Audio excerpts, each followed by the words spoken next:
বর্তমান তারেক রহমান উনি বাংলাদেশে এসেছেন, উনি যে ধরনের শোডাউনগুলো দিয়ে যাচ্ছেন এগুলো নিয়ে ইলেকশন কমিশন চুপ রয়েছে। আমরা ধরেই নিচ্ছি আরেকটা ফেসিজমের দিকে আমরা যাচ্ছি। তো এখনও যারা বাংলাদেশের মানুষ আছেন, আমরা আপনাদের কাছে যাব, বিবেকের কাছে যাব, আপনারা প্রশ্নগুলো তুলবেন। বিএনপি যে ধরনের শোডাউনগুলো দিয়ে যাচ্ছে, ছবির মোহরা দিয়ে যাচ্ছে, আমরা খালেদা জিয়ার প্রতি শ্রদ্ধা রাখি, কিন্তু খালেদা জিয়া শুধু বিএনপির নয়, বাংলাদেশের সকল মানুষের। কিন্তু খালেদা জিয়াকে ব্যবহার করে কেউ যদি নির্বাচনী ফায়দা হাসিল করতে চায়, এটা বাংলাদেশে সঠিক না। এটা খালেদা জিয়ার প্রতি অসম্মান করা হয়। এবং জিয়াউর রহমান যে পথ দেখিয়েছেন সেই পথে আমাদের যাওয়া উচিত।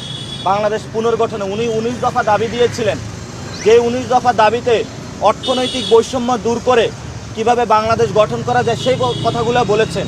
কিন্তু আমরা আজকে যেটা দেখছি, দুঃখজনকভাবে খালেদা জিয়াকে ব্যবহার করে নির্বাচনী ফায়দা নেওয়ার চেষ্টা চলছে। আমরা এটার তীব্র নিন্দা জানাই এবং প্রতিবাদ জানাই।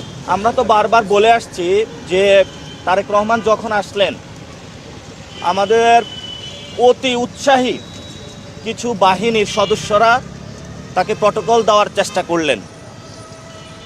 শুধু তাই নয়, তাদের অফিসে এনএসআইর প্রধান গিয়ে মিটিং করলেন।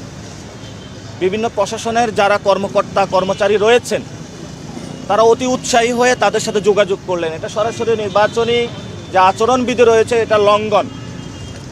এবং যে গণতন্ত্রকামী বাংলাদেশে মানুষ যুদ্ধ করেছিল, যে গণতন্ত্রের পক্ষে লড়াই করেছিল, সেই গণতন্ত্র থেকে একটি ফেসিজমের দিকে, একটি ফেসিস্ট কাঠামোর দিকে বাংলাদেশ চলমান হচ্ছে।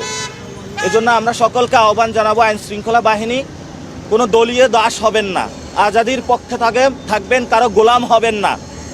তারেক রহমানের গোলাম হলে আবার বাংলাদেশ থেকে সকল প্রশাসনের মতন আপনাদেরকে বিদায় নিতে হবে। এজন্য আপনারা যদি গোলাম হতে হয়, জনগণের গোলাম হবেন, তাহলে জীবনের মুক্তি খুঁজে পাবেন।